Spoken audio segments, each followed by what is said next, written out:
welcome to Wagons West. Let me just make sure got all our sound going. Sounds good. Speakers sound good. All right, we are good to go. Thanks for joining me on this Thursday. It has been a week, that's for sure.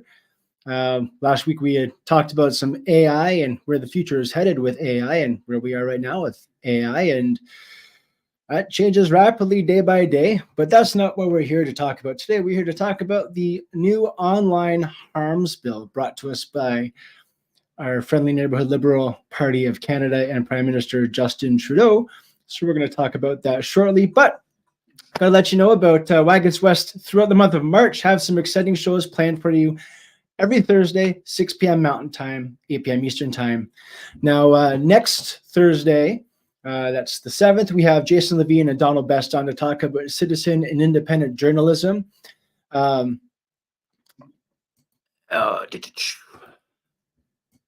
we go.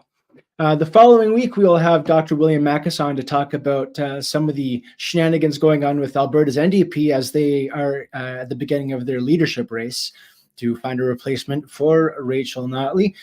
The following Thursday, on the 21st, we're going to be talking to Take Back Alberta's David Parker about different things that you can do to become politically active and to make change at a level that is actually hopeful for you to make change at, so at a local level mostly.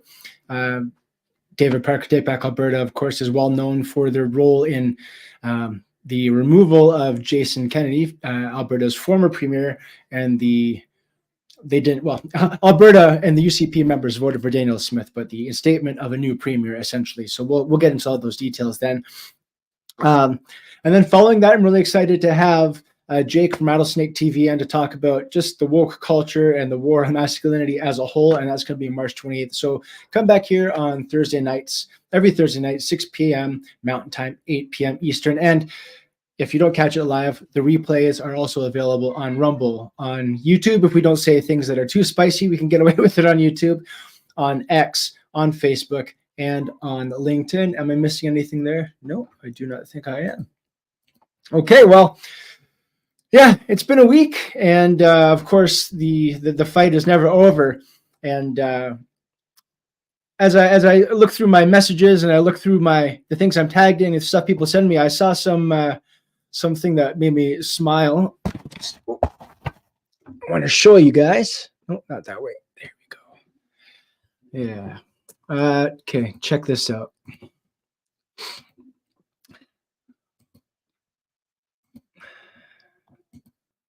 Okay. So, here we go. So I came across this girl here. I don't even remember how I saw her. I just saw a reel that came up on my feed, and it was, of course, I'm going to have slow roller in it. It's this one right here. We're going to watch this. Check this out.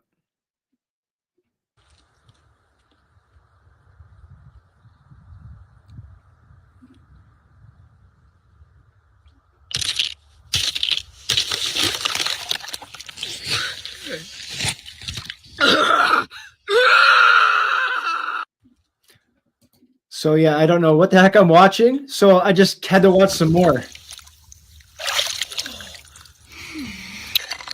Etwas to ice sandwich.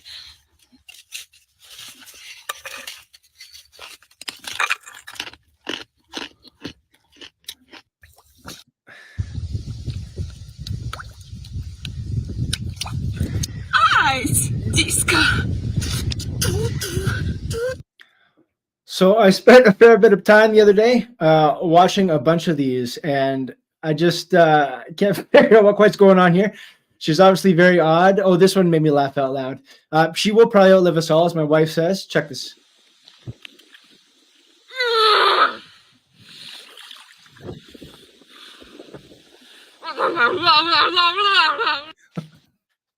The machine gun noise she makes.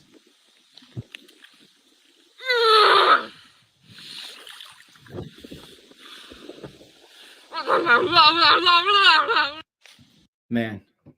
Anyways, yeah, definitely needed a smile, and this definitely brought it. It's very like so weird.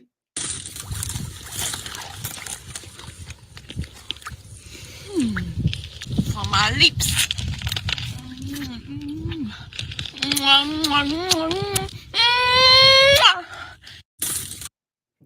And hold on, I gotta find one for you here. There's a crocodile in the water. Where's the crocodile?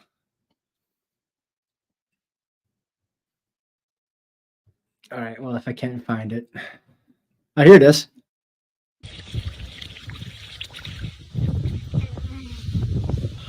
Oh, nice crocodile.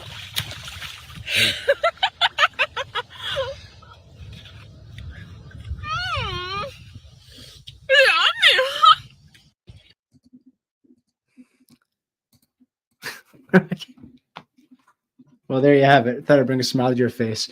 Before we get on to the serious topic, which is the online harms bill brought to us by the Liberal Party of Canada. Now, I'm going to take a look at a couple of articles. A few tabs opened up here. I would like to read the articles with you. And then we're going to go through some of the actual text of the bill itself and a couple of locations and just see what is going on with that. Under the, I don't want to say under the, well, under the guise of safety for children online and restricting the sexualizing of children online and access to, we'll call it prawn, so the algos don't pull me video offline. But it's very interesting that you can sexualize children in schools with books and with story times and all these things. But God forbid they go on. No, I'm not advocating for prawn online for kids. I'm just saying that, we want to protect kids. We want to make sure they're safe online, but in real life, we won't spare them the knife. We won't spare them the puberty blockers. We won't spare them the castration chemicals. It seems very backwards to me. Of course, if you take them at face value, it seems very backwards, but we understand that their ideology and that their true end game isn't really for children's safety at all. You can kind of start to understand what is going on here. So anyways, let's take a look at some of the articles here that have been written this week about this coming online harms bill. And we're going to talk about where it is in terms of being passed, if it's going to be passed and what that process looks like. And we're going to talk again, like I said, about some of the text of the actual bill. So, okay, where are we?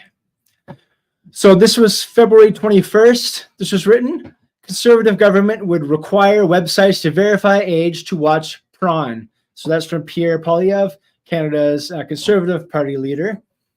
If you can call them a conservative in name, maybe only. Oh yeah, so in the US they have rhinos, which is Republican in name only.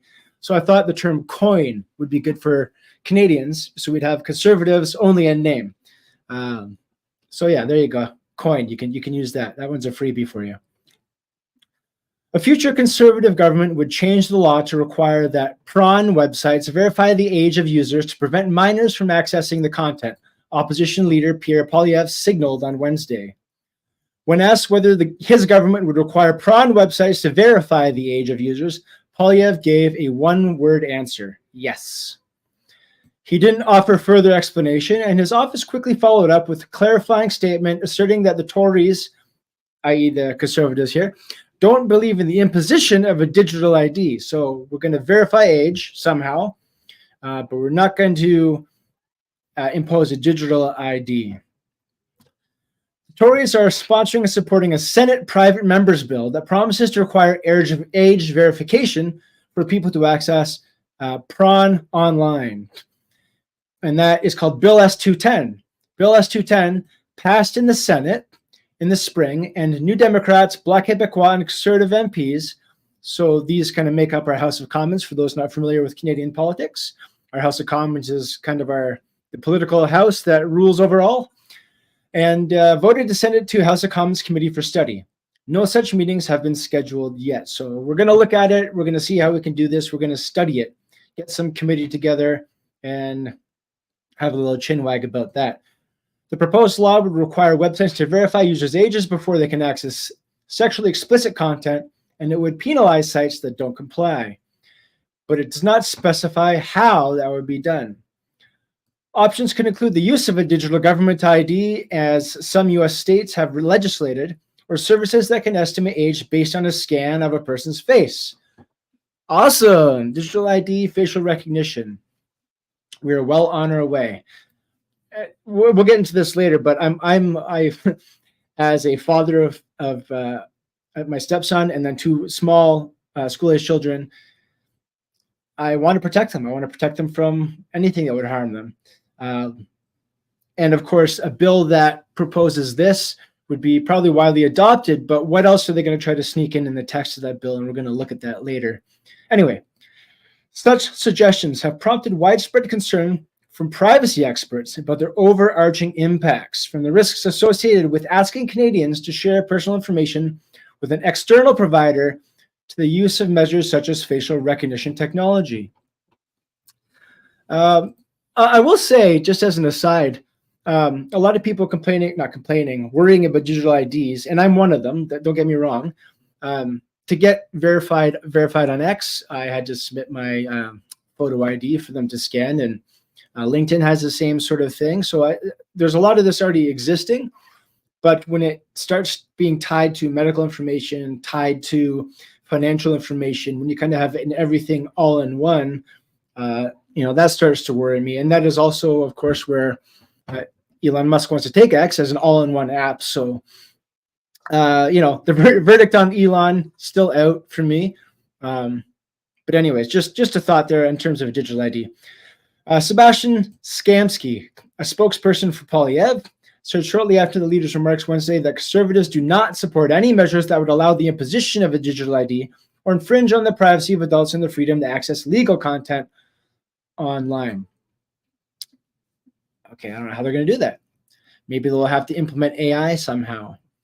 The bill making its way, through Parliament was introduced by Senator Julie Miville-Deschênes, forgive me if I'm pronouncing that wrong, an independent senators group member. Conservative Ontario MP Karen Vecchio is sponsoring the bill in the House of Commons. In a speech to the Commons in November, Vecchio said there should be no direct collection of identity documentation by the site publisher from the prawn site, no age estimates based on the user's web browser history, and no processing of biometric data for the purpose of uniquely identifying or authenticating a natural person. So we're going to verify your age as long as we don't know who you actually are. I don't know how they're going to do that. In my youthful troublemaking days, when I would want to access naughty content, there was a box that you could check that you could verify your age. It was like an honor system. So, what do we have here? Yeah, it was honor system. So, I don't know what they're going to do to make that better. The Conservatives have not proposed any alternatives for how prawn sites could verify users without such systems. Exactly what I was just saying there. Some websites that feature adult content, alcohol, or cannabis currently ask for users' age to enter the website. I wish, by the way, this is my first time reading this article, but like I just said, they have some way to verify, but they don't verify and rely on an honor system approach, is what we just talked about. Absolutely. The Liberals were the only ones to vote against the bill in the House. Surprise, surprise, saying it doesn't do enough to protect children. And promising pending online harms legislation will offer a more comprehensive suite of policies on child safety. The guise of child safety. And if you attack their legislation in any way, they're going to point to you and say, you don't want children to be safe? You don't want to protect children? How dare you want to harm children? And this is so sinister. The company that owns Pornhub, which is oh my goodness, MindGeek. I think it's called MindGeek, I believe. Correct me if I'm wrong, somewhere out there in the comments. By the way, guys, please do put your comments down. I will be reading them today as I see them. Let me just actually go back here. I'll put your comments on the screen. All right. Okay, here we go. The company that owns Pornhub, which I think again is MindGeek, recently told the Canadian press that blocking access to Canadians is among its options it would consider if the Senate bill passes. Now, I'm not going to argue or not going to complain about prawn sites being blocked because I think it really just that may actually be a good thing for Canada if they block that type of content, sexual content from Canadians. It's that balance between. I obviously am pro free speech. I am a free speech absolutist, and I mean free speech absolutist. You should be able to say anything, but you should be able to smoke cigarettes too. You should be able to drink alcohol. You should be able to do all the things you want to do. But a lot of them are very harmful for you. So I mean, if it was made illegal, you wouldn't hear me complaining. But it would just join like news links in Canada. We already don't get news on meta sites like Facebook or Instagram, and Google's talking about blocking news sites because of, again, our wonderful Liberal Party of Canada and their dishonest attempts to basically crack down on freedom of speech by their online internet policies, we'll say. Anyways, I digress. Similar laws requiring internet prawn sites to verify users' age have been passed in several U.S. states after Louisiana required that a government ID be used to access Prawn Hub. Traffic took a nosedive. No shit. The company is fighting the bill and argues any regulations that require sites to collect significant amounts of highly sensitive personal information will put user safety in jeopardy. Yes. How many sites have been hacked? I use a VPN. I use a password manager, which scans the dark web to see if my information has been uploaded there, so I can change passwords, update emails, stuff like that. Happens all the time. By the way, our own government, CRA, has been hacked how many times now? How many people's personal, financial, and tax information has been leaked or has been gathered by some unknown third party that hacked into the database? If our own government's not going to protect our own tax information, the Canada Revenue Agency, I don't know how they're going to do this. But anyways, an executive with Ethical Capital Partners, which owns Prawn Hub's parent company, ILO. Okay, so maybe it wasn't MindGeek, ILO, said it would prefer an approach that would verify users' age through a device such as their smartphone, which is just like another way around a digital ID. Like you're basically carrying around a digital ID in your hand here, right? This is my digital ID. Everything, all my online activities logged on here. They know who I am, no matter how careful you are. I think they know who you are. So that was this article written on February 21st. Also on February 21st, this one, online harms bill coming next week, PM says. Promises the focus is on kids, not censorship. We're protecting the children. We're not here to censor anybody. We don't want to censor you. Sure you don't. Prime Minister JT is promising that his government's upcoming bill to legislate against online harms will focus on making the internet safer for minors while not censoring it for the rest of Canadians. No. Oh, hold on, what's this? Got it. Speaking to Edmonton. Oh, he was in Alberta, that's right. Didn't meet with the provincial government. So there's a bit of a hullabaloo about that, and we'll get to that. Speaking of Edmonton, Trudeau announced the Liberals will face the long-promised legislation as soon as next week, adding in Francais that it could come in several weeks. Members of Parliament are currently on a break week. The House of Commons, definitely not the House of Common Sense, but the House of Commons is scheduled to resume on Monday for 1 week, then not again until mid-March. Again, this was the 21st. So we're the 29th now. So this was a week ago. So this has already been, legislation has already come out. The bill's already come out, and it's already out in the public. But let's read this. Trudeau characterized the legislation as having been difficult to write because of the need to strike the right balance between protecting Canadians' freedom of expression, which he's so concerned about, I'm sure. That small fringe minority of people with unacceptable views they are expressing, and instituting measures to better protect children. This is for all protect children, remember that. He vowed the bill would be very specifically focused on protecting kids and not on censoring the internet. Kids are vulnerable online to hatred, to violence, to being bullied, to seeing and being affected by terrible things online, said Trudeau. Those terrible parents that want to protect their kids from going under the knife or becoming a she/they with puberty blockers, all those wonderful things that we're dealing with right now. If you don't see that the system is being entirely weaponized against you, you need to wake up right now. The school system is being weaponized against you and against your children. It's coming to destroy families. As we can see, the judicial system is maybe there, and I'm just keep peeking back into my studio here. I may have a guest who can come and give us some more insights today on the legal aspects of this, but we carry on here. We need to do a better job as a society, of protecting our kids online. The way we protect them is protect them in schoolyards, in our communities, in our homes across the country. I don't disagree with that. We definitely need to do a better job of protecting them and, stop the government from coming to destroy them as they are. Trudeau first promised the measure during the 2019 federal election campaign, but a bill targeting online hate speech died on the order paper when he triggered an early election in 2021. He then promised to retable the bill within the first 100 days of his new mandate, but failed to do so. Not that I've been looking forward to this bill, but he has failed in many, many ways.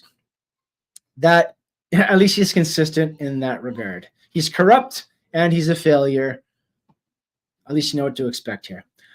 Trudeau's government presented a proposal that year outlining the approach it planned to take to legislate against 5 categories of online harms. Content that incited violence, the non-consensual sharing of intimate images, child exploitation, hate speech, and terrorist content. So this is the thing. He's going to outline the approach it plans to take to legislate against 5 categories of online harms. Remember, online harms focused on kids, focused on protecting your children. Okay, you don't want to incite violence, okay. Non-consensual sharing of intimate images. I don't understand why there's intimate images of children in the first place, consensual or not. They should not be shared. Child exploitation, I'm on board. Let's protect against that. Here's the thing. Hate speech and terrorist content. What does that mean? We have to get to the definitions here. And if it's subject to a judge, subject to a jury, like, how are we going to define what hate speech and terrorist content are? And we're going to get into the text of the bill and look at some of that. So that's the thing that, I don't know if we're creating little children terrorists here. This is very worrisome terminology here. Many critics voiced concern at that the range of content was too diverse and could create problems when it came to determining what fell into each category. Exactly. Viva Fry talks about that actually. Right here. Where are we? Viva, where are you, my friend? You are right here. Anyone who advocates, so he's asking here about what basically constitutes hate speech. Anyone who advocates or promotes genocide. How is the government going to define genocide? How are they going to define hate speech? This one stood out to me. It's okay to be white. It's okay to be white. Stop funding war. Stop funding Ukraine. Stop funding Israel. Sorry, Viva. Will these constitute hate speech? If I say stop funding a war, am I promoting genocide? If I say it's okay to be white, is that somehow underlyingly racist according to definitions? According to the definitions they're going to use. So very good questions from Viva Fry, and something that must be absolutely considered. Organizations like the National Council of Canadian Muslims also expressed worries that efforts to target terrorism-related online content could disproportionately affect their members. I actually want to go back to Twitter for a second. I'm reminded of something that I saw earlier in the week. Here it is. Check this out. So this is on page 46 of the Grand Prairie Police Services application form. Question 85, you have to do a self-assessment and a questionnaire. And it says, have you ever been associated to or been a member of any militant subversive organization or individual? For example, organized crime groups or gangs, white supremacist groups, illegal action groups, terrorist networks or cells, or freedom fighters. Interesting that freedom fighters, i.e. people that are critical of authoritarian regimes, would be lumped in with terrorist, white supremacist, militant, subversive organizations. Very interesting that a police service that's hiring a new municipal police service that has brand new, starting to form in Alberta, is asking this question on your application and grouping in freedom fighters with basically KKK, Nazi, actual terrorists, organized crime groups and gangs.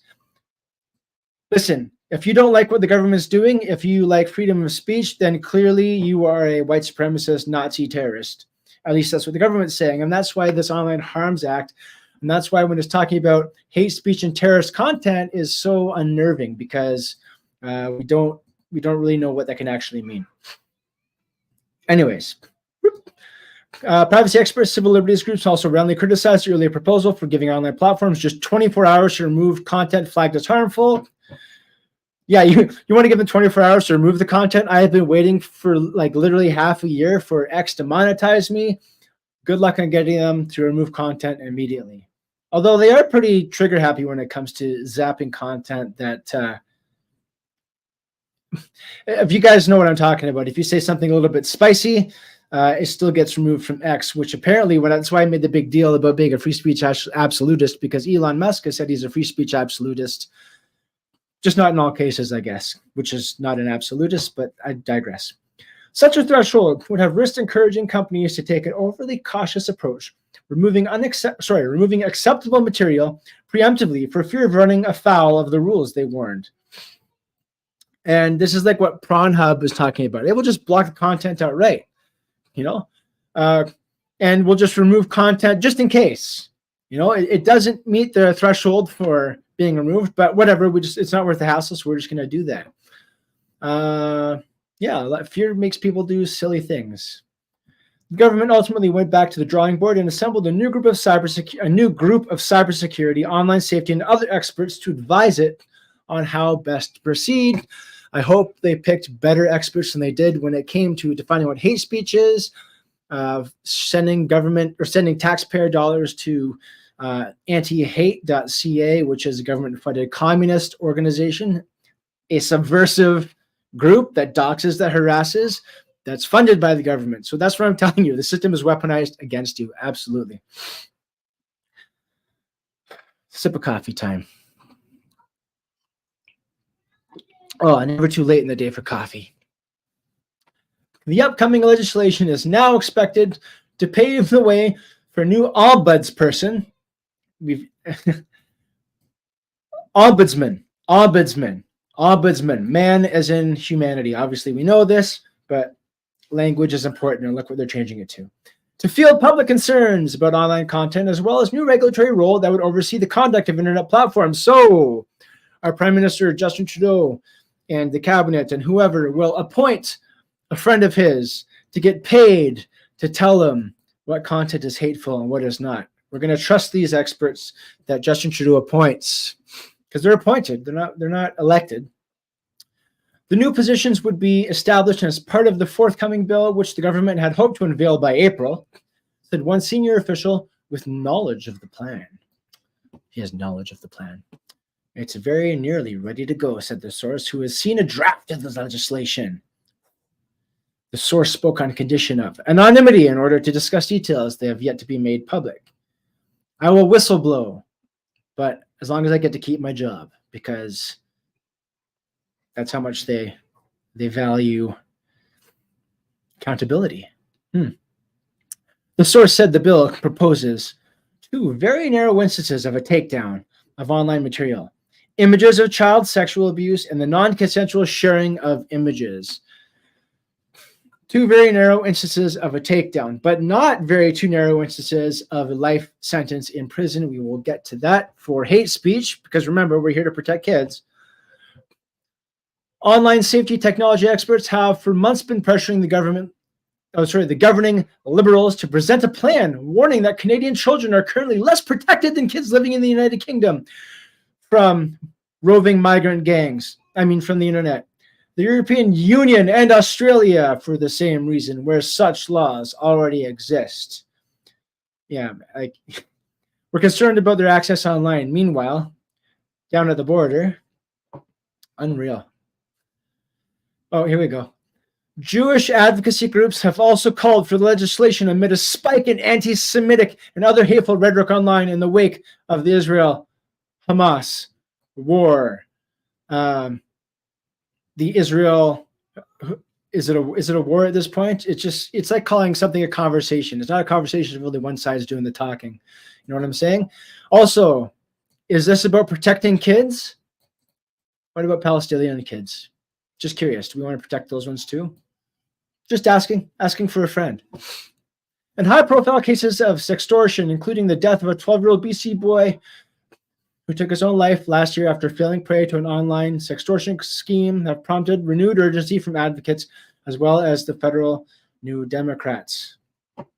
We need stronger parents in the home too, man. We need mothers to be mothers, fathers to be fathers, and we need them to be together raising the children. It's not going to solve all of life's problems, but you restore the nuclear family and you restore the role of the nuclear family. You restore the role of the father in the house, of the mother in the home, in the family. It's going to take care of a lot of problems. Justice Minister Arif Virani would be the one to introduce the new bill after the file was moved to his desk from Canadian Heritage, which has shepherded through other media bills. Let me just skip through here. Trying to promote an online world where users can express themselves without feeling threatened or fueling hate. Online platforms have to mitigate the risk. They're going to establish a regulatory rule that would hold online platforms accountable for the content they host and impose penalties on the services that fail to do so. Crazy. Mandate sure on the jobs by federal law. And once again, if they're going to be mandated to comply with federal law in Canada, maybe they just don't offer their services in Canada. One might ask if that is partially the point. The source said the role of the new ombuds person would be to field concerns from from ordinary Canadians, not special Canadians like this ombuds person, but ordinary Canadians like you and me, who encounter problematic material or scenarios online. Oh, Sam Andre, managing director of a think tank at Toronto Metropolitan University that tracks online harms in Canada. Is there an anti-hate? Anybody out there? Any of my sleuths and detectives that research everything? God, there's a bunch of you out there. You guys are absolutely incredible, and you blow my mind with how you get access to information. But Sam Andre, I don't know. Is he related to anti-hate? I don't know about this think tank at Toronto Metro University that tracks online harms. If it's a managing director, if it's a Toronto Metro University tracking online harm, I bet you it is beholden to a certain ideology, shall we say. This guy Sam said in a recent interview that such an official, like that special ombuds person, could help guide Canadians on how to reach social media giants. What frustrates people about platforms is you put your complaint into this artificial intelligence chat box and you have no idea if anybody has ever looked at it. Andre added it would be wise for the government to focus its legislation on material that is already illegal and assure that platforms address them. Where things are more risky is where we're going to try to use this vehicle of online safety to tackle things that are not illegal, but that are distasteful or create some harm. I wonder what the litmus for harm is going to be. I know in cases of libel, it's no longer a criminal charge. That is a civil charge. Does this now bring libel back into the criminal courts? Because is this basically a form of libel? Like, what type of harm are we talking about here? If I post about somebody that they stalk and they harass and they dox and it's untrue, as has been done to me by people of the left ideology, can I bring them under this legislation because they've created harm and have created financial damages? And how do you prove this? So I'm very curious how this is going to all play out. And I'm sure there'll be, I don't know how eager the system's going to be to get somebody through here, get somebody charged under this. They're probably going to be looking for examples to make, to create some case law and to, basically to lube the passageway for further prosecutions. Conservative leader Pierre Poilievre has already signaled his concerns about the idea of a new regulator and questioned who the government would appoint. I think we know who the government would appoint. Someone obviously beholden to Justin Trudeau, as he has appointed a lot of other people in various positions of power that are beholden to him. And we'll take a look at that as well in a bit. He told reporters on Wednesday that he plans to oppose the upcoming bill, calling it Trudeau's latest attack on freedom of expression, adding the Prime Minister cannot distinguish between hate speech and speech he hates. That is very accurate. I'm critical of Pierre Poilievre in a lot of ways, but I agree with him here. I just don't know how different it's going to be with Pierre Poilievre and the Conservatives. I don't, we're coming up to an election in 2025. So, so we think. And, obviously both sides are going to want to get people's votes. And Pierre is going to want to,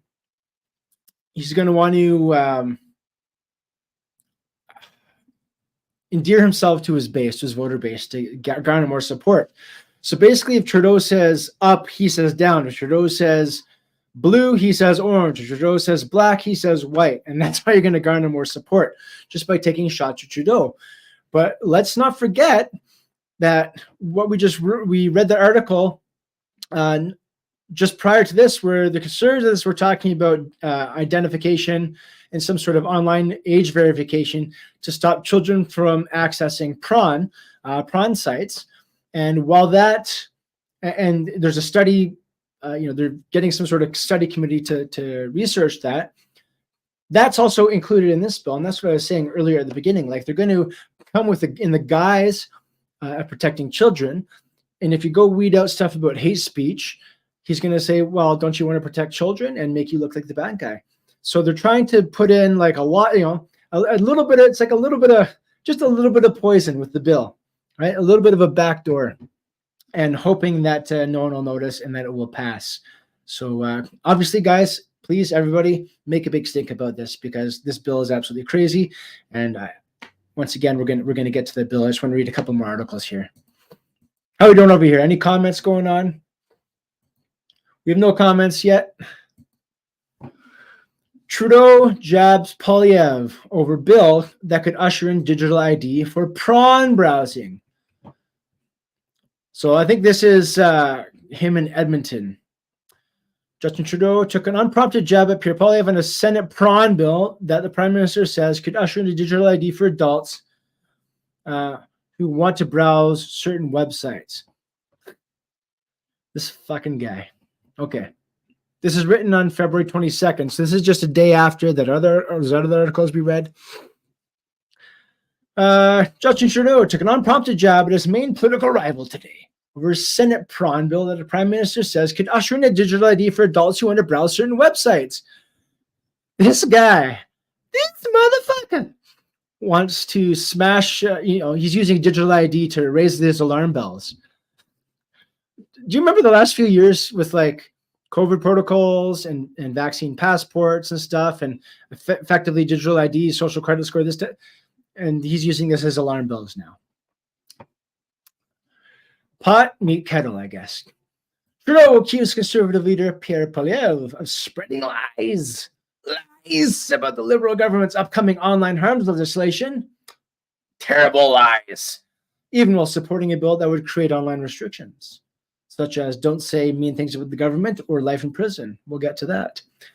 Instead of stepping up and stand for protecting our kids through responsible, serious legislation, he's proposing that adults should instead give their ID and personal information to sketchy websites like the CRA, which is so protective of our information, or create a digital ID for adults to be able to browse the web the way they want to, Trudeau said after a press conference in Nova Scotia.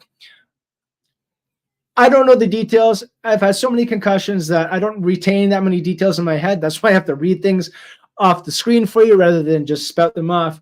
But did they not want a digital ID like in the last couple of years? Was this not like a big thing that we're talking about? It was one of the big pushes. Correct me if I'm wrong, please. Anybody out there? I'm happy to say that I was wrong. That's something we stand against and disagree with. We disagree with the digital ID. On Wednesday, Polyev confirmed that his party supports a bill that will require prawn sites to verify users' ages, and that a future conservative government would legislate the same. So, in the future, we'll legislate that you'll have to verify users' ages. How are we going to do this? We don't know. We're also going to criticize the Liberal bill now, the online, which, by the way, is Bill C-63 for anyone that wants to look at that. And again, we'll get to the bill itself, but Bill C-63 versus the Conservative bill, which is Bill S-210. Bill C-63, Bill S-210 is what the difference here. Bill S means it's in the Senate, and Bill C means House of Commons, my guess. This is passed in the Senate in the spring, and NDP, Bloc Québécois, and Conservative MPs voted to send it to the House of Commons Committee for study, while Liberals voted against it. We want to protect your kids, but we don't want to support the bill unless it also includes life imprisonment for hate speech, because protecting kids. The bill introduced by Senator Julie Méville-Deschênes, a member of the Independent Senators Group, does not specify how it should be verified. We talked about that. She said that age verification, this Méville-Deschênes said in a statement Thursday, the age verification to access online prawn is not a partisan issue. It pointed to other jurisdictions that have drafted such laws, such as the Euro people, UK, France, and European Union, which, by the way, we covered, when was it? 2 episodes ago, I believe. We talked about the farmers' protests in Europe, basically the war on farmers across the world. And we also talked about Ireland's hate speech bill. We see this in the English-speaking world, not just the countries named here, but everywhere that has white English-speaking people are dealing with this censorship legislation coming out, both online and in real life, in IRL and meat space, while we're being flooded with, we'll say, migrants, but not just migrants, not just like refugees, but people that are fundamentally incompatible with the Western culture's way of life, and we are being destroyed from the inside out by our own governments here. So interesting times ahead.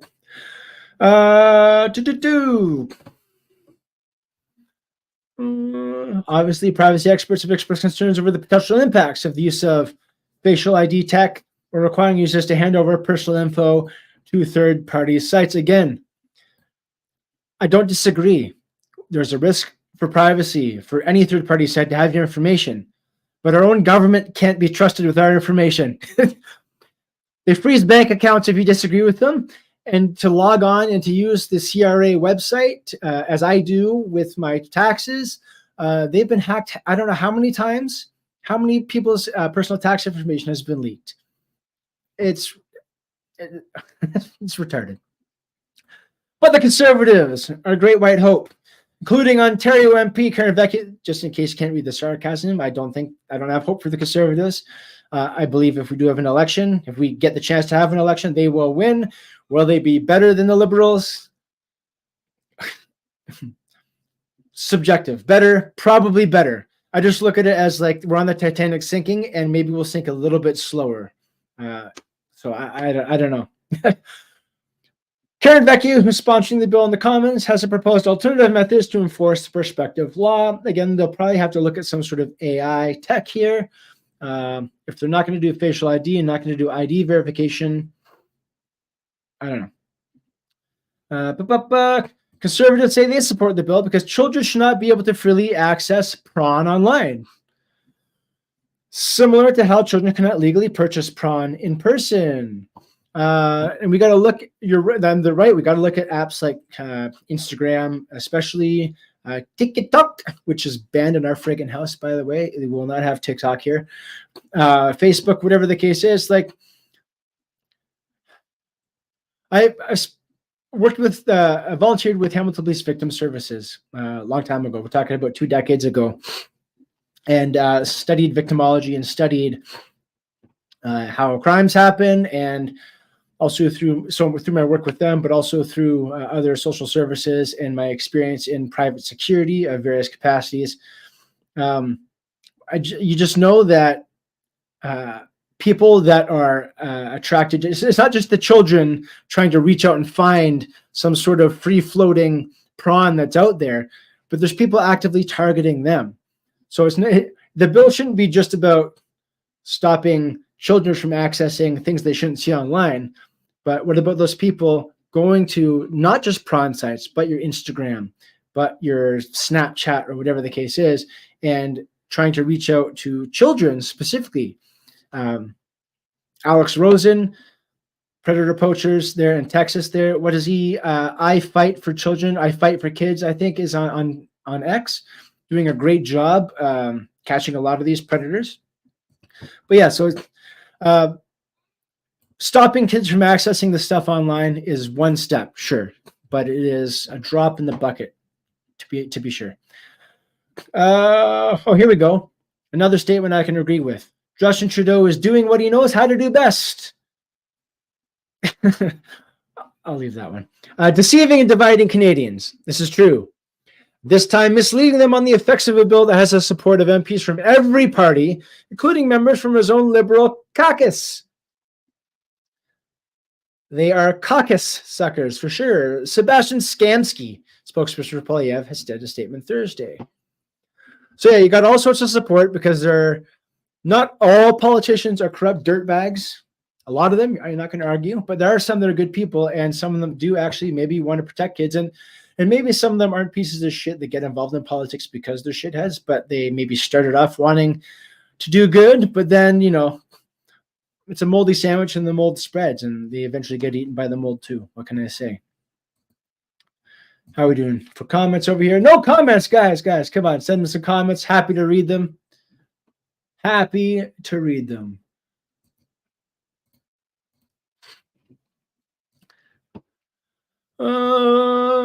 February 25th. Okay, here's more recent.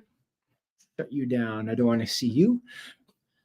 Years in the making, federal government is poised to introduce a new piece of legislation Monday aimed at addressing a series of online harms. Once again, significant focus on protecting children, protecting kids, protecting children. That's what it's all about, so they say. Here's something I wanted to touch on. It will also seek to address non-consensual AI prawn deepfakes. This is why my wife and I do not share photos of our children, not their faces anyways, online, because of stuff like this. They really don't need a digital presence. They didn't ask for that. And if you were a parent, I would it's your child. You do you, boo-boo, but I would strongly recommend removing your child's face from online. Don't give it's not worth the risk. It is not worth the risk. You want to put up a cute baby photo of your child doing something cute to get a few extra likes. Get over it. Get them offline. That is the best thing you could possibly do. After I did last week's episode on AI, and my guest Ward from Sigma 41 said that AI is actually our only hope as AI deepfakes, whether it be prawn or otherwise, get better and harder for us to detect. It will take AI to identify these deepfakes. And a friend of mine from Portugal reached out.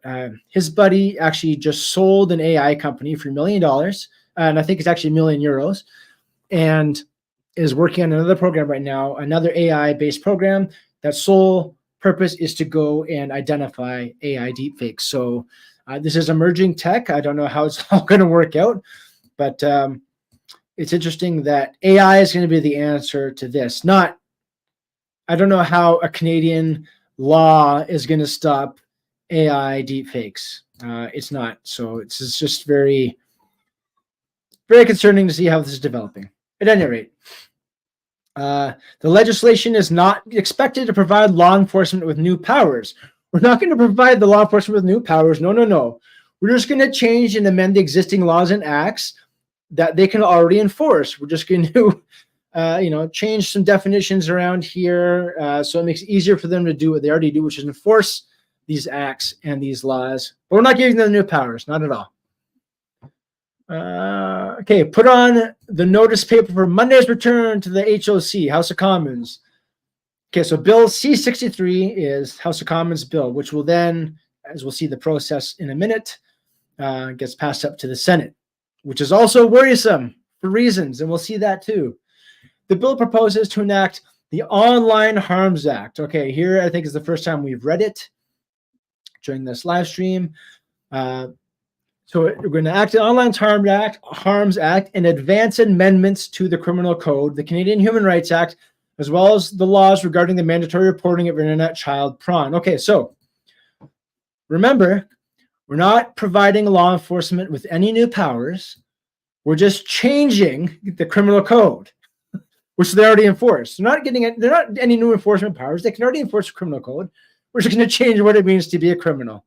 And we're going to change the Canadian Human Rights Act. We're going to amend it. It's a little cross some T's and dot some I's. Make some changes here. This is not the first time the Liberals have tried to advance legislation to this effect. No, they are a wave, constantly beating against the bow of the ship, the hull of the ship, the wave after wave after wave. They just keep coming. They just keep coming. And you get tired of it, and eventually something gets through. You have to stay awake, my friends. You have to pay attention to this type of stuff. And yeah, voting for Pierre Poilievre is not the magic solution. But you do have to get active, and you do have to actually fight back. Conservatives, I'm going to stop you for a second. Conservatives are really, really good at holding the line, right? Progressives, when they get into power, they move us like 50 steps in their direction. And conservatives get in power and they stop right there. No more movement.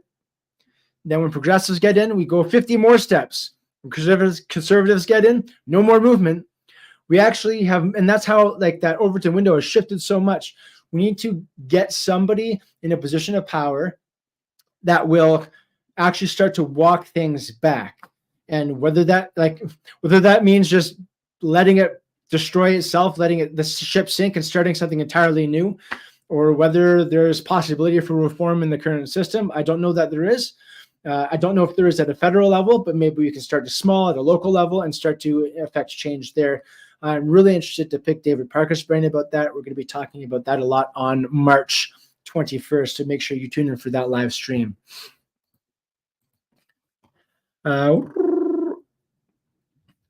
Okay, government officials from the Department of Canadian Heritage and the Department of Justice will hold a technical briefing for reporters on Monday afternoon, followed by a press conference led by Justice Minister Arifa Virani, according to a media advisory. What online harms will be included? While the full scope of legislation will be revealed until it's made public upon tabling in the House of Commons, it's expected to be an evolved version of the Liberals' initial proposal to include an emphasis on harms to youth.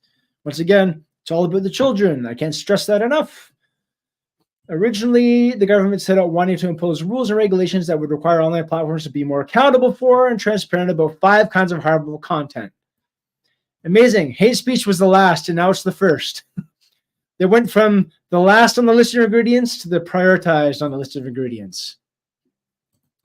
What the heck? Child exploitation is last. Is this intentional? Normally, when you look on the list of ingredients here, the most important one and the priority is listed first. And we just read those articles before. And again, this is, I don't know who wrote this article. This is what? CTV, so our mainstream media, beholden to the government, not unbiased reporting. But it's interesting that their previous article said it's about child exploitation and the sharing of non-consensual images. And I commented, remember, like, it's weird. Why would there be any sharing of intimate images of children, period, consensual or not?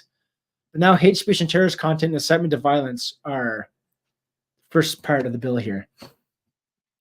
In addition to these areas of focus, according to a senior source CTV News spoke with, concerns were also raised during consultations about kids experiencing cyberbullying and inciting self-harm. Those 2 areas are expected to be addressed through this legislation, and the penalties are insane. I'm not saying you should tell somebody to go unalive themselves. And if you ever did, I'm not saying they should do that. But the penalties for saying something like that is absolutely crazy. Sticks and stones will break your bones, but names will land you in jail for life. Part of the legislation's measures to tackle the non-consensual sharing of intimate images of children, again, I don't understand, will include, can there be any consensual sharing of intimate images of children? No, you can't. Children can't consent. Children cannot consent. Will include the cracking down on the rising trend of sexually explicit deepfakes and allowing for specific takedown requirements, what's become known as revenge porn, as has been reported. Once again, legislation is not going to stop deepfakes from happening. They may punish you if they catch you for making the deepfake, but really the only solution for deepfakes as AI gets better is also AI, which is a scary thought. The source said, despite the recent calls for action to address this area sparked by international headlines related to fake images circulating of megastars Taylor Swift. I never thought I'd read her name in an article related to child porn. You know what I mean? The government has been working on legislative amendments to this effect for some time. Which minister is taking the lead? Okay. Verani would be taking the lead on the incoming bill rather than Heritage Minister Pascal Saint-Onge. Earlier this week, he was quietly sworn in as Minister of State, online Herms. Minister of State, the Ministry of State. Actually, the bill does talk about what they call a digital. Oh, we're going to get to that. I have it written down here. We're going to get to that. There's a whole department with the ombuds person is going to be hired for this Ministry of Truth, essentially. This, from a government perspective, is likely to allow the Justice Minister to continue to lap into Canadian Heritage Department resources as the bill winds its way through Parliament. More excuses to take your money and put it where we want it, and putting our political opponents, behind bars. We know our government is no stranger to that. Hashtag Coots2, Coots4, Coots Alberta, Freedom Convoy, Emergencies Act. Hello? Crazy. Interesting side point. If you go to hategate.ca and read the Hategate affair, which details how CSIS they investigated right-wing extremists and Diagolon and the threat to our democracy and the reason for the Emergencies Act. CSIS said, yeah, these guys are they're not an actual threat. They're not even a real organization. But the government was working on information given to it by Anti-Hate, which is government funded. It's like the government paying CBC to go report on something, them reporting back to the government. It's basically the same thing. It's basically like the activist wing of the government. The CBC is the media wing of the government. Anti-Hate is the activist wing of the liberal, we'll call them the communist government, because let's be straight, that's what they are. Giving them money to report on hateful content, which is anyone that disagrees with their opinion, is on the opposite side of the political aisle. And if they're labeled as hate, they can receive lots of penalties, which we're going to get into, some severe penalties for wrongthink. Yeah, literally for wrongthink. Before being shuffled into the portfolio, Saint-Onge spoke to CB News last year about how she's personally seen the need for legislation to better protect people online.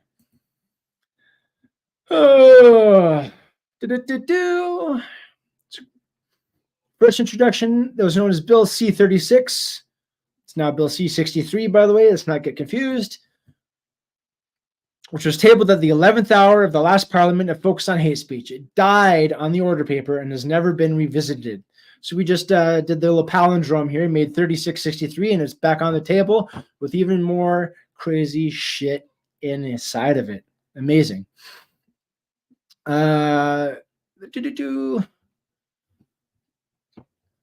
Will this be a political hot potato? Well, it will be an election issue. If it gets passed, in which I don't know that it won't, and that worries me. We have a 2025 election. Now, here's a question, just out of curiosity. If this bill does get passed, it becomes law, the Online Harms Act becomes a real thing, and the Conservatives win the election, will they repeal it? Will they repeal any part of it? Or will they just leave it?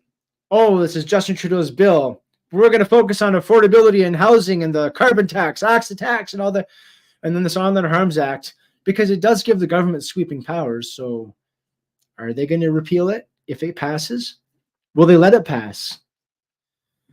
Our House of Commons is basically largely three parties. You have Bloc the Quebec Separatist Party, Bloc Québécois, also there. But for those that are unaware, our Liberal Party, which is our governing party, has a coalition with the NDP, the New Democrats, i.e. the Socialists, i.e. Communists, let's be real, that basically they prop each other. The NDP is propping, we'll call them the oranges and the reds, okay? The NDP's color is orange, Liberals reds. The oranges are propping up the reds, and they kind of go along with everything there to basically be their power-sharing vampires. And the blues, which are conservatives, are the opposition. But the conservatives are not as large as those two parties, the oranges and the reds together. So if they can work together, they can basically make anything happen that the blues don't want to have happen. Scary times. Already attempting to dispel the conservative line of attack. Now, this bill is essentially about censorship. Trudeau told reporters this week that the legislation will be very specifically focused on protecting kids and not on censoring the internet. Hate speech, terrorist. Remember? Anyways, how do you know if Justin Trudeau's lying? Well, if he's talking, you know he's lying. We know and everyone can agree that our kids are vulnerable online. We need to do a better job as a society of protecting our kids online the way we protect them in schoolyards, Trudeau said. The way we protect them in schoolyards, by giving them a safe place to have their dicks cut off and have drugs given to them and to change them to another gender and change their names and change their entire life and identity without their parents knowing, because we're really protecting them in schoolyards. This fucking guy. Woo! He makes me mad. It's attack of freedom. His latest attack on freedom of expression. Yes, it is. It's an attack on freedom of expression. Absolutely. Do I think, me as a person individually, think that children need to be protected from predators online? Yes. And in real life, yes. This is not the way to do that, though. Not the way to do that. Boom. Okay, so. Excuse me for a second. Out comes a sneeze. Oh, COVID.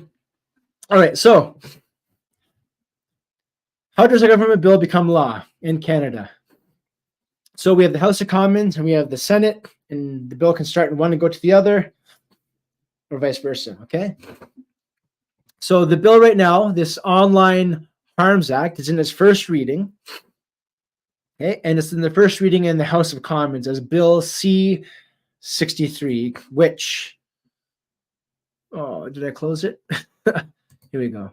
Let me go get this. Here it is. Bill C-63. Okay, we're going to come back to that. How this bill becomes law. First reading in either the Senate or the House of Commons, the bill is printed. The second reading then, the second reading in the same House of Parliament. So this will be read for a second time in the House of Commons. Members will debate and vote on the principle of the bill. The principle of the bill, protecting children. If you vote against this bill, how dare you not want to protect children from online predation, access to sexualized content, all this crazy stuff. It's going to harm kids. How dare you? How dare you stand against the children and their safety? The principle of the bill. Interesting. The House may decide to refer the bill to a legislative standing or to a special committee or to a committee of the whole. Further case study, further taxpayer dollars spent on people to talk about this legislation. Consideration in committee. So consideration by the appropriate parliamentary committee, clause by clause study of the bill. Committee can summon witnesses and experts to provide it with information and help in improving the bill. So this is where they could kind of look at some of the sections that are absolutely insane and have them removed, to then basically a new version of the bill be brought forth. So if the Conservatives wanted to have a bill that, or an act or law that requires some sort of age verification process or identity verification to access prawn online, but doesn't want to send someone to jail for life because they said it's okay to be white, they can take those clauses out. After they've had that consideration in committee, they report the bill to report on it in the House of Commons, clearly indicating any amendments proposed. So whatever they change, here's the changes, they have to talk about them. Then it goes to a third reading. They debate on the vote. They debate and vote on the bill as amended. Once it's been read 3 times in that house, in that parliamentary house, it's sent to the Senate for consideration. Now, very important. If it passes the House, which is controlled together by Liberal, NDP, the orange and the reds kind of control, they can kind of veto the blues. Then it goes to the Senate, and we're at the mercy of the Senate. Here's the thing. We covered this with Chris Van den Bos of Straight Goods and Police on Guard. Trudeau has appointed half of the Senate. Remember Smeagol and Deagol here? Okay. Trudeau controls half the Senate. Oh, sorry. They're independent thinkers, of course. They're not beholden to him at all. He didn't do any favors for his friends at all. A leader of our country, our esteemed leader, would never do such a thing, I'm sure. Okay. So it goes to the Senate for consideration. If the Senate says yay, it's presented to the Governor General. Governor General may assent to the bill in the King's name. They can withhold assent or reserve assent. But when the bill is given a royal assent by the Governor General in the name of the King, by the way, who's the Governor General? Friend of who? Right, exactly. Friend of Justin Trudeau. Once it's enforced, once it's got royal assent, it's proclaimed by the Governor General. It becomes law. Okay, becomes law. All right, so let's take a look at this actual document. Bill C-63. Boom. Okay. So let me just check in here to see what comments we have going, guys. None. You're all riveted watching, I know. Okay. So Bill C-63 is an act to enact the Online Harms Act to amend the Criminal Code, the Canadian Human Rights Act, and an act respecting the mandatory reporting of internet child porn by persons who provide an internet service to make consequential and related amendments to other acts, namely the Human Rights Act and the Criminal Code. First reading was February 26th. It is now February 29th. So first reading of this bill in the House of Commons was three days ago. So I'm just going to read the summary. It's a couple pages. Bear with me, okay? I'm only going to read the English, though, because Her Excellency, the Governor General, recommends to the House of Commons. Yeah, by the way, just as an aside, this always bothered me. Like, Her Excellency, Your Worship, calling a judge or calling a justice of the peace Your Worship always bothered me. It's reserved for, like, even as a secular person, like saying Your Worship or like, it's just that you're not a freaking deity, okay? Her Excellency, what is she excellent at? Excellent at fucking towing the party lines, what she's excellent at. Anyways, Her Excellency, the Governor General, recommends to the House of Commons the appropriation of public revenue under the circumstances in the manner and for the purposes set out in the measure entitled an act to enact the Online Harms Act to amend the Criminal Code, the Canadian Human Rights Act, and an act respecting the mandatory reporting of internet child porn by persons who provide an internet service and to make consequential related amendments to other acts. So let's censor speech and let's use tax dollars. We're going to take money from your paycheck and then we're going to use that money to put you in jail for saying mean things about the government. Or, sorry, about people based on a prohibited class of discrimination. We'll get to what classes of people are protected as we read this bill. So, part one of this enactment enacts the Online Harms Act, whose purpose is to, among other things, promote the online safety of persons in Canada. It doesn't say children, eh? Interesting. Reduce harms caused to persons in Canada as a result of harmful content online and ensure that operators of social media services in respect of which that act applies are transparent and accountable with respect to their duties under that act. Here it is. Creating a Digital Safety Commission of Canada, also known as the Ministry of Truth.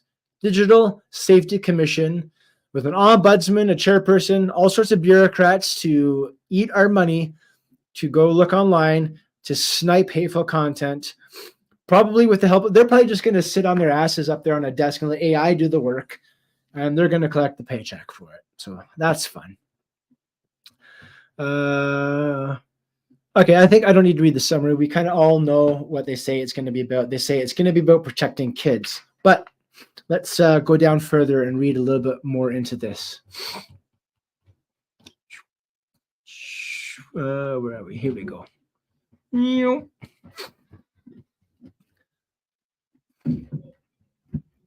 Okay, we're going to get to some of the definitions here because they talk about punishment for content that foments hatred or that incites violence. So here's what their definitions are in terms of the description of the terms, right? What is content that foments hatred? What is content that incites violence, and so forth? We have a few pages here to read. This is important to note. As defined, content that foments hatred means content that expresses detestation or vilification of an individual or a group of individuals on the basis of a prohibited ground of discrimination within the meaning of the Canadian Human Rights Act, and that, given the context in which it is communicated, is likely to foment detestation or vilification of an individual group or individuals on the basis of such a prohibited ground. Interesting. I'm just thinking about Israel-Palestine right now. If I say pro-Israel, if I say pro-Palestine, can either be grounds to, one's a genocide, one's not, one's evil, one's not. It's very, very gray area. Like, who's the deciding person? Is it it's the Digital Safety Commission and the ombudsperson and the people that are appointed by the Liberal government are going to decide what is hateful. Awesome. I feel so great about that in our country right now. Content that incites violence means content that actively encourages a person to commit or that actively threatens the commission of an act of physical violence against a person or an act that causes property damage, and that, given the context in which it is communicated, could cause a person to commit an act that could cause serious bodily harm to a person, their life to be endangered, or serious interference or serious disruption of an essential service, facility, or system. So if you are a farmer or you say to the farmers, hey, I love what they're doing in Europe, spraying poop all over the government buildings, that could be considered an act that encourages property damage and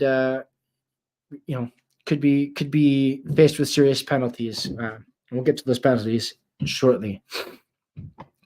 Content that incites violence, extremism, or terrorism means content that actively encourages a person to commit or that actively threatens the commission of, for a political, religious, or ideological purpose, an act of physical violence against a person or an act that causes property damage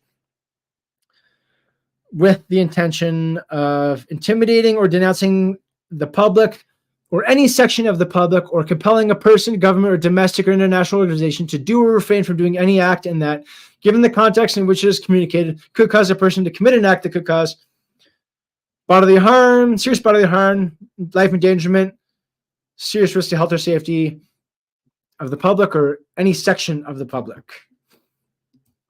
Content that induces a child to harm themselves. Okay, what is this?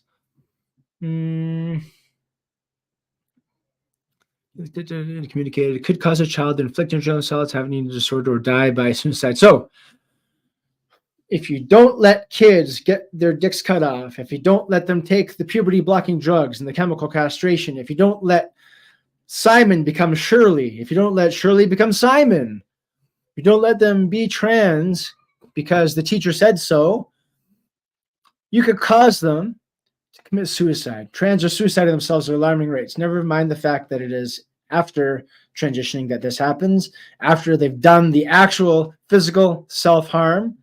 It's crazy. Get someone to cut their arms, self-harm. Get them to cut off their dick or get their breasts removed. That's not self-harm. That's, what do you call that? Gender affirming. Wow. So yeah, if you do something, if you dead name somebody and it causes them to become anorexic or cause them depression, jail for you for life. That doesn't say that here, but we'll get to that. Content that sexually victimizes a child or re-victimizes a survivor. I'm not going to read that, but we can all agree that sexualizing a child is wrong. I don't know why. Interesting. Actually, interesting. Let's look at this. Content that sexually victimizes a child or re-victimizes a survivor means a visual representation that shows a child or a person depicted as being a child who is engaged in or depicted as being engaged in explicit sexual activity. Online. What about the books in our libraries and our schools, like genderqueer? Does this not show children or people as depicted as being children engaged in explicit sexual activity? Is this subject to interpretation or what? I don't even want to read this. Guys, you can go to openparliament.ca and you can check for Bill C-63, the Online Harms Act, Online Harms Bill, to read the text of this bill yourself. I don't want to read all the different ways that they're talking about children can be sexualized here, but it's interesting that this first sentence here, visual representation that shows a child or someone depicted as a child who's engaged in or depicted as being engaged in explicit sexual activity, such as some of the books that are being pushed with this gender ideology in our schools. I find that very interesting.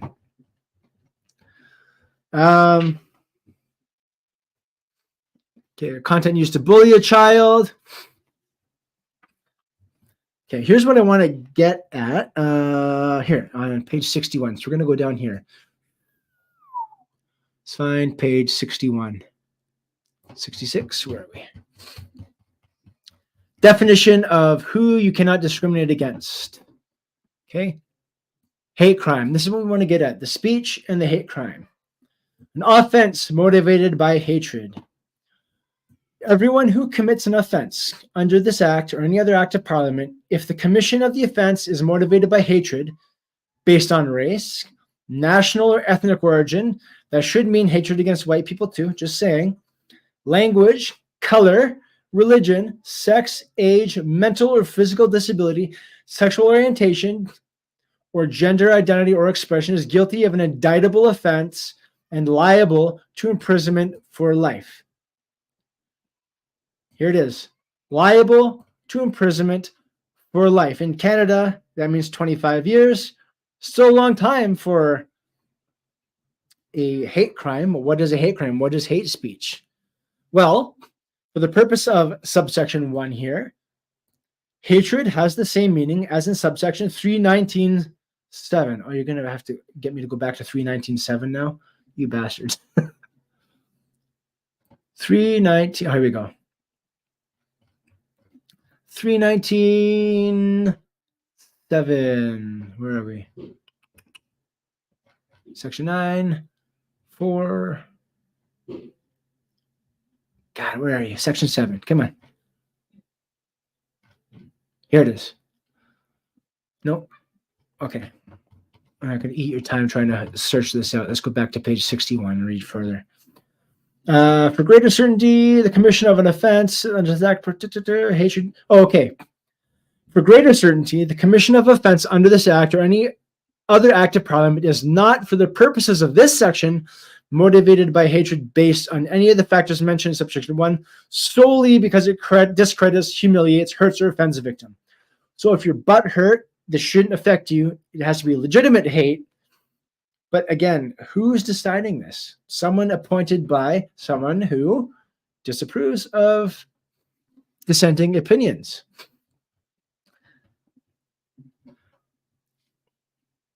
Okay, page 61, protected classes. We talked about that, right? Yeah, so gender identity, race, sexual orientation, gender expression, language, color, ethnic origin,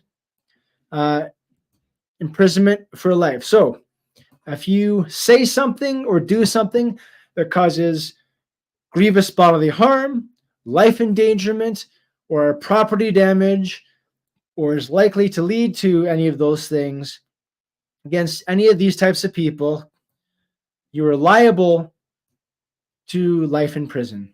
And again, excuse me, that's 25 years.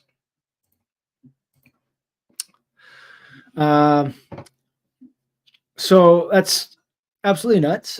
Jeff Witt here says they, the government, the government, is guilty of pushing self-harm both physically and psychologically on today's youth. Yes, as we see now a lot, the mandates that they have given for the snake bite, which is now lots of reports coming out talking about how damaging it is, was mandated in the federal service, mandated in the military, mandated in so many private companies, mandated virtually everywhere. You're very lucky if you manage to get through the last few years without having to deal with a snake bite mandate. And God help you if you got the snake bite because you're going to lose your career or whatever the case is. I mean, I'm just looking at my timeline of people, young people like early 30s, mid 30s, that are now dying of turbo cancers, of heart conditions that were like actually young, healthy, athletic people. Ronologue. How can someone be physically harmed by an online confrontation? So I think what they're saying here, Ronologue, is not that the online confrontation harms them.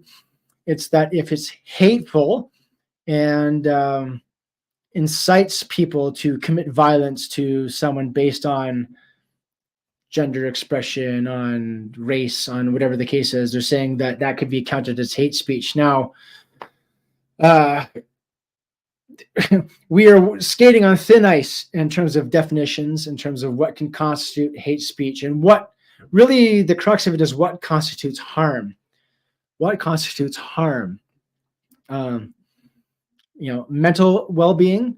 If I say to somebody that identifies as, as a biological male, identifies as a female, and I say, you're not a real female, is that causing them harm? That causing them enough distress that they're going to go kill themselves or cut themselves or something? And if that's the case, am I going to be put life in prison because I denied them the right to believe that they're an actual physical female? It's a really good question. Yes, I agree. Sounds like it's worded in such a way that anything could be interpreted as harmful. Yes, absolutely. Oh, by the way, I see, Ronologue, you were on Rumble right now. And I just want to remind everybody that you can't see this flag. Here, let me go put this as my background. I have this flag that you see back here. Get out of the way. Please leave me alone. By Delta 2 Alpha Design. If you guys are on Rumble, as our Ronologue here is, and you send a not super chat, excuse me, that's YouTube's terminology. If you send a Rumble rant, which is like a YouTube super chat, you'll get this full 3x5, please leave me alone, Gooston flag by Delta 2 Alpha Design. An amount, a Rumble rant of any amount, you will be entered into that. And it has to be tonight because it's been for all the streams through February. If you do not win the flag, don't you worry. You can go to delta2alpha.com and make a purchase of the flag there for whatever their full price is. Happy to support them. They're a great company here in Alberta. So go support them. go buy a flag off the website, but also leave a Rumble rant on this video, on this live stream tonight, and you will be entered to win. And if you're the only one that leaves a Rumble rant monologue, flag is yours. At any rate, yeah. So exactly, who defines what harm is? Who defines what hate is? Well, it's that Digital Safety Commission, Digital Security Commission, which is appointed by the standing government. So whoever the government likes, you know, Mr. Trudeau there appointed, as we saw, half the Senate. His buddies with the Governor General, the now disgraced Brenda Lucki, former commissioner of the RCMP, was basically his lapdog. And so he's going to appoint someone just like that, someone to toe the party line. It is a kangaroo court, you know. And this is the thing too, just as an aside, all these legal challenges going on against the federal government and against provincial governments for the snakebite mandates and lockdowns and damages. I don't trust that the courts are honest. I don't trust that the courts aren't captured. That, I volunteered with, I mentioned, I think before, I volunteered with Hamilton Police Victim Services. I was a direct service volunteer, and this was 2 decades ago. But the coordinator for that program, Elizabeth Repchuk. Elizabeth, if you ever do see this, cheers.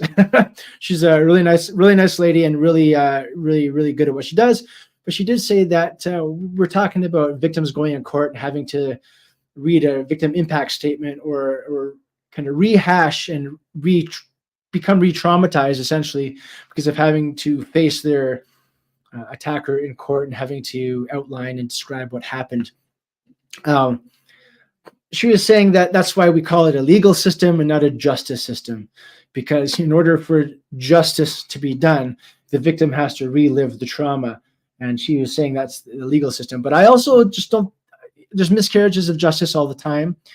We've seen these, the gentleman from Coutts, Alberta, we've had the 4 of them that were locked up for 2 years in remand. 2 of them are now out on plea deals. 2 of them are still in remand, still no actual conviction, but still waiting in remand for their trial. I think they've been doing pre-trial now. You have another, the alleged Coutts organizers and the alleged Coutts leadership that's on trial. You have all sorts of people that are fighting fines for the businesses being open during lockdowns, or, you know, we even have, there's even high fines for excessive honking. You honk your horn, you get a fine. This is how stupid we've become in Canada. And people have to go fight this now. And some are winning, some are losing. Some are losing their cases. I'd advise you to go Google Kristen Nagel, who is a nurse who is fighting a case, against these mandates, and she just recently lost her case, which is an absolute travesty of justice. So the law isn't justice necessarily. So I don't know what to tell you about that. But where was I? Yeah. So generally speaking, this Online Harms Act, if it passes, you can look forward to a whole lot more crackdown on online speech.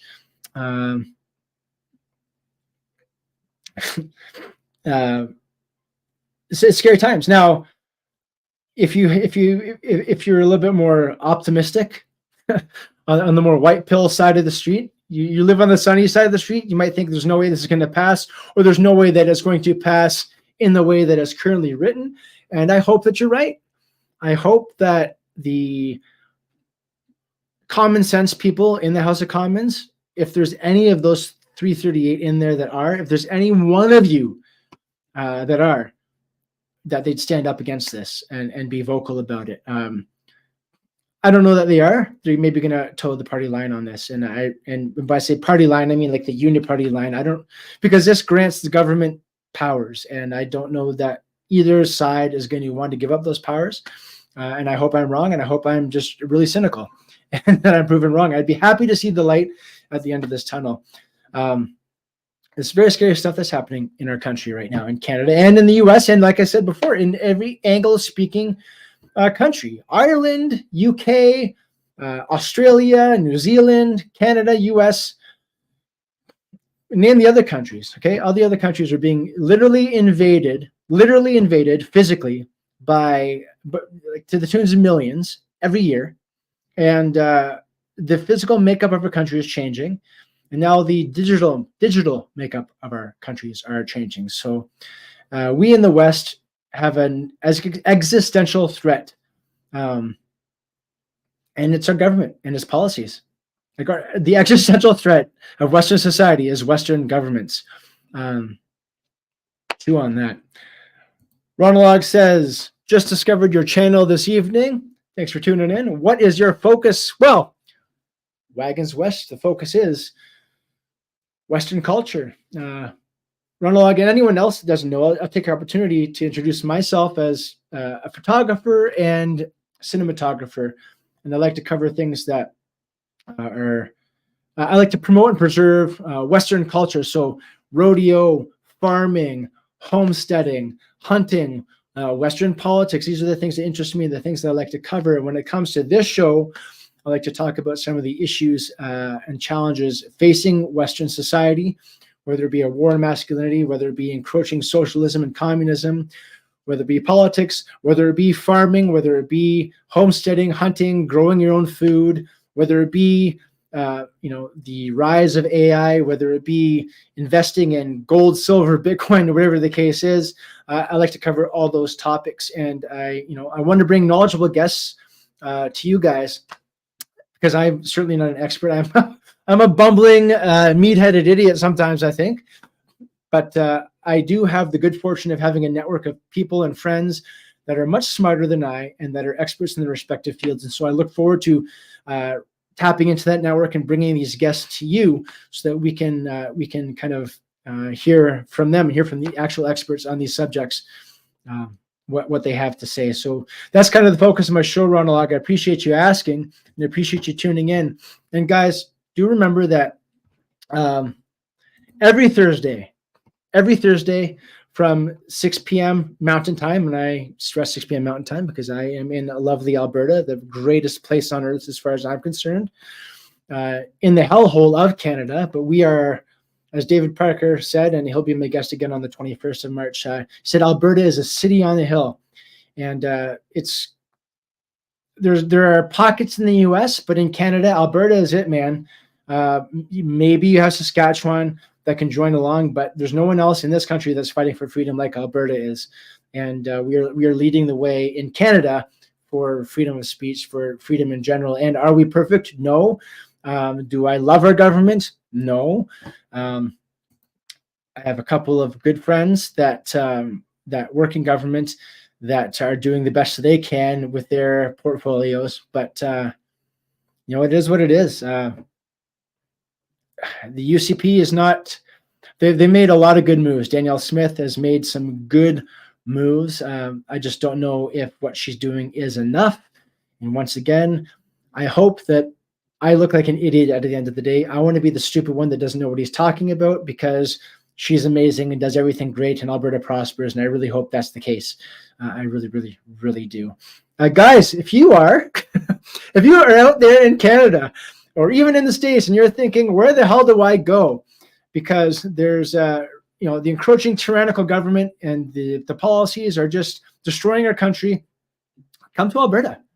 We need right-thinking people here. And I don't mean right as in right or left politically. I mean, we need correct thinking people here. We need common sense people here. We need hardworking people here that are going to fight for this place and fight to keep Western society alive, because if Alberta goes, Canada's done. And there's a lot of stuff going on in the States right now. They have an election this year, so we'll see what happens there. But Canada is a sinking ship, and tell me I'm wrong. Tell me I'm wrong. I think Alberta is the only place in Canada left to live, to be honest. Saskatchewan, I know you're going to disagree with me. And, I want to be wrong. I really want to be wrong. I want to see hope for Ontario. I want to see hope for Quebec. I want to see hope for the Maritimes. I want to see hope for BC. I just don't. But prove me wrong. Prove me wrong. I'm happy to be an incorrect cynic for sure. Ronalog says, I'm considering leaving Canada, but not sure there are any better places to go. Yeah, you're right. You're right. where else are you going to go? This is a worldwide thing. And like we said, in every Anglo community. And by the way, like, you look at a country that's doing something great, like El Salvador, rounding up all the criminals and becoming, like, from the most violent to one of the most safest places in this hemisphere. You can look at what Argentina is doing with, excuse me, Javier Milei. You can look at some of the positive things happening there, but this is a global kind of political propaganda war. It's only, and in some cases, a very literal war. And it's only going to be that way until that person's out of power and they replace him with the next person. So, like, you're going to move your entire family to where? To Argentina, to Venezuela, to El Salvador, to Dubai, to Malaysia. Where are you going to go? Where are you going to go that's not under the threat of nuclear war? You're not under the threat of being conscripted, where the government's not going to change in a couple of years anyways, and then you're back to the drawing board. So I just want to plant my feet here in Alberta, where I am, to fight for our freedom here and to fight for my kids' future, because you can't spend your whole life running. Can't. Considering leaving Canada, but not sure there's any better places to go. I don't think there are. Argentina, yeah, is looking promising. It's looking promising lately, but again, until he's out of power and someone else comes into power, you know. I'm holding out hope for Alberta, though. Really appreciate having Danielle Smith. Ronald, yeah, you do seem like you're a person that lives in Alberta. And I do appreciate having Danielle Smith over any other premiers as well. Many of you viewers of this show know that I worked on a leadership campaign of one of Danielle's competitors, who is now in cabinet, Todd Lowen, and I'll still hold to my word that I believe he was the best choice. But he's also, in Danielle's cabinet, wasn't the best choice for forestry and parks, man, especially since we had this last summer of crazy wildfires, and we're looking at, with the lack of snow and rain, well, hopefully with the spring comes a lot of rain, but we've had a late winter. We're snow covered right now, but it's been kind of too little too late for snow. I hope that we get dumped on, because we might have another serious fire. This is something that crossed my mind the other day, by the way. You have, hold on, let me just shut this down. You have so many migrants coming across the border, and we're not talking the legal ones. Let's talk about the illegal ones. They're just are coming in Roxham Road, or coming in through the northern border, or they're coming in through the southern border to the northern border, U.S. and Canada. What do you think the chances are that a lot of these people are going to be used to set fires? Like, we had so many, like, Alberta's wildfire season last year was the worst in, like, Alberta's history, or at least in, like, a seriously long time. Now, I know the fires in my region were a mix of human error, not arson, but human error. There was actually some arson. So some arson, some human error, and then, like, there was the one up in the kind of the deep backwoods was caused by lightning, which does happen. But a lot of the fires, you notice, are close to highways or close to major roadways, not too far off the beaten path. And I don't know about direct energy weapons and stuff like that. Again, that's beyond my scope of understanding. But I just see a lot of people being flooded into through our borders, and I would not doubt that a lot of them will be used for arson. So just a thought as we approach this summer. Guys, I really appreciate you sticking with me for tonight's broadcast, and also every Thursday night, as I'm going to bring some special guests for you. If you do want to support the show, don't make any money off the show, really, but any donations are appreciated. There's a couple of ways you can give. You can go to buymeacoffee.com/tjkennedyphoto and donate any amount there. You can go during the streams to Rumble and leave a Rumble rant in any amount. I appreciate that. If crypto is your thing on the mobile X app, you can go to X, to my profile, and you can donate Bitcoin or Ethereum if that is your bag. If you want a physical address, that's also on X. If you want to mail me some silver or gold, I'll always take silver or gold. But yeah, so that's the best way. Buymeacoffee.com. Any amount helps. If you want to throw me a couple bucks and buy me a literal coffee, that would be fantastic. But yeah, your support as I get coffee in my mustache. Your support does help me continue to do these shows. It does help me also to be able to go and produce more beautiful documentary content for you. If you check out my Rumble profile at TJ Kennedy Photo, also on YouTube, TJ Kennedy Photo, you will see my documentaries, The Albertan, The Spirit Realm, Wild Country, as well as a couple of the highlight reels from Crocus Hill Stampede at Sturgeon Lake, Cree Nation Powwow. I love to, as I said, cover Western culture and all the things that are beautiful about Alberta.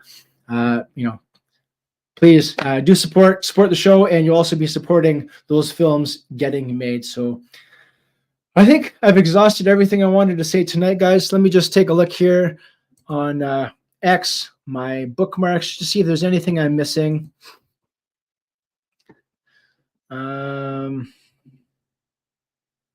Yeah, I think we've pretty much covered it all. The government is running interference here. Oh, I'll just share my screen here so you can see what I'm doing.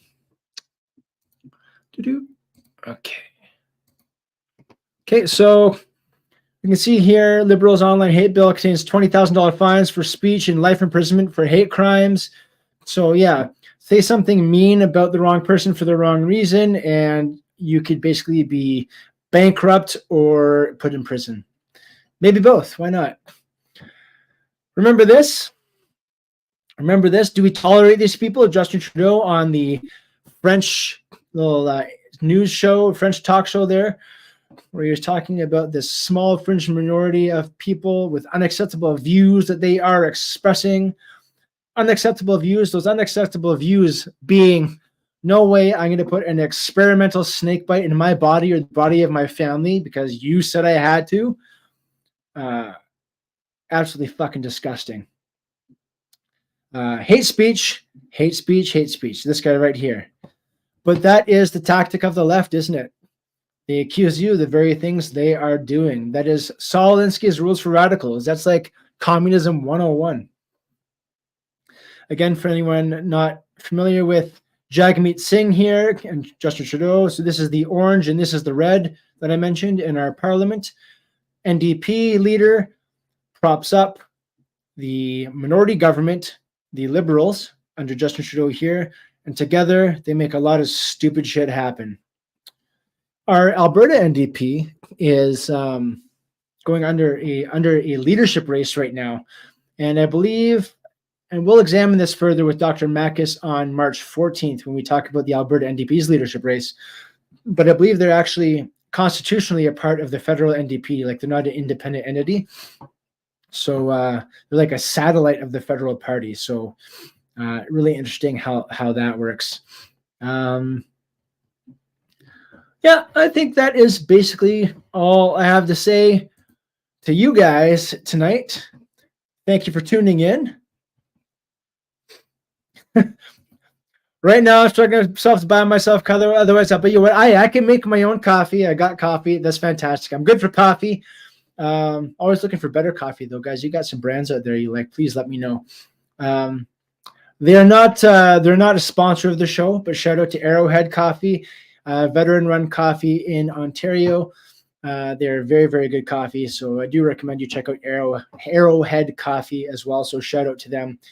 I don't get any kickbacks from them, but you'll definitely enjoy their coffee. So yeah. Anyways, thanks, guys. I've rambled on too much. Thank you for sticking with me.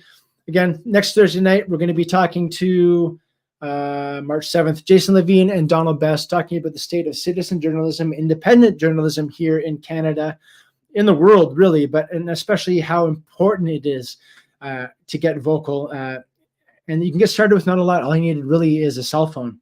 And you don't even have to be like this in front of the camera. If you don't want to be on camera, you can. A lot of these people that are going to these Coots cases, they're not allowed to record. They're not allowed to audio or video record, but you can live tweet or live post on X. So you can write on Substack. There's lots of different ways you can partake in citizen journalism, writing, audio, video, however you're going to do it. Please add your voice. Add your voice to the mix, because the more people speaking truth, the more people posting, the better it is for all of us. Okay, so become a citizen journalist. We'll talk more about that next week with my friends Jason and Donald. The week after that, on February 29th, so March 7th, so it'll be March 14th, I think. March 14th? March 15th? I gotta look now. Let me go look at my calendar here. On StreamYard, which I'm already in. There you go. Yeah, so March 7th, independent and citizen journalism with Jason and Donald.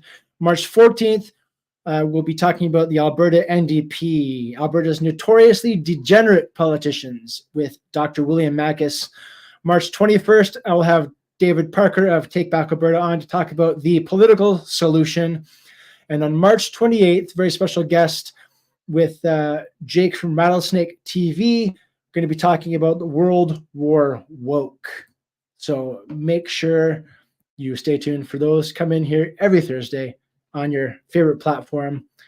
Rumble and X are kind of the prioritized ones, but you can also catch me on Facebook, LinkedIn, and YouTube. With that, my friends, thank you so much for coming and watching, and I'll see you next week. Cheers.